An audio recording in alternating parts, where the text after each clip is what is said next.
She was 9 months pregnant, days from holding her baby girl. Her life was about to begin again, until it was suddenly taken in flames. A beloved EMT, a quiet farm town, and a fire that looked like tragedy, but masked something darker. What if the person trained to save lives was the one who took hers? This is Dark Motives. Subscribe for gripping, emotional, and suspenseful stories. And ask yourself, when someone hides in plain sight, how do you ever see them coming? Mount Morris, Illinois. Population, just under 3,000. A farming town where everyone knows your name and your business. Life moves slow. Trust is sacred. And tragedy, rare. Melissa Lamesch was 27, a full-time EMT, and a full-time mom. Her 2 children, Bentley, 5, and Scarlett, 3, were the light of her life. Her mother, Nancy, called her the caretaker of the family. Her sister, Ashley, remembers her as the strong one, the one who always checked in first. Melissa had recently separated from her husband, James Lamesch, a quiet but dependable man who still co-parented their kids. They had their issues, but James supported Melissa's pregnancy, even though the child wasn't his. Melissa had reconnected with Matthew Plote, a former Flame, volunteer firefighter, and paramedic. She told close friends he was the father of her unborn baby, a girl she named Adeline. But behind her smile, Melissa was worried. Matthew had grown cold, distant. He wouldn't talk about the baby. Her sister recalls the conversation. He won't even say her name, Melissa told Ashley. But it's too late now. November 25th, 2020. Just 2 days before Thanksgiving. Melissa dropped her kids off with James, her ex-husband, for a few hours while she ran errands and prepped the nursery. Scarlett had picked out a blanket for baby Adeline. Later that afternoon, neighbors saw smoke rising from Melissa's home. Flames leapt from the back porch. Firefighters rushed in, including Matthew Plote himself. They found Melissa unconscious, lying in the kitchen. It looked like she had fainted from smoke inhalation, but her belly, once vibrant with life, was still. At the hospital, tragedy doubled. Melissa and her unborn baby were both gone. Doctors tried to revive her, but they also noticed something strange, bruising around her neck. And the baby? She hadn't taken a breath. The fire hadn't killed Melissa. She was dead before the flames ever touched her. Melissa's mother, Nancy, collapsed when she got the news. "Not my baby," she sobbed.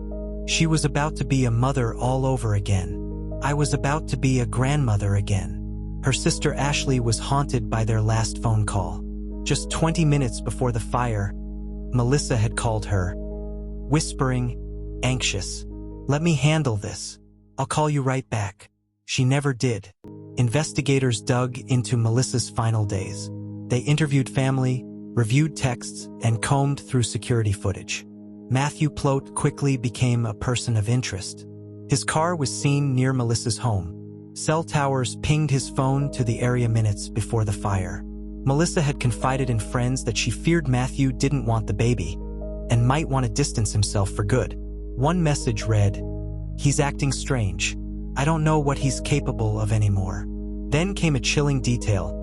Matthew, as a trained paramedic and firefighter, would know how to strangle someone without breaking bones or leaving visible marks. He would also know how to set a fire to destroy evidence. James, Melissa's ex-husband, told police she didn't have enemies, but she had fears. And lately, they all had one name, Matt. So what drove Matthew Plote, a man trained to save lives, to end too? Prosecutors say he was terrified of being exposed, of being forced into fatherhood, of the truth unraveling his clean image in a town where appearances meant everything.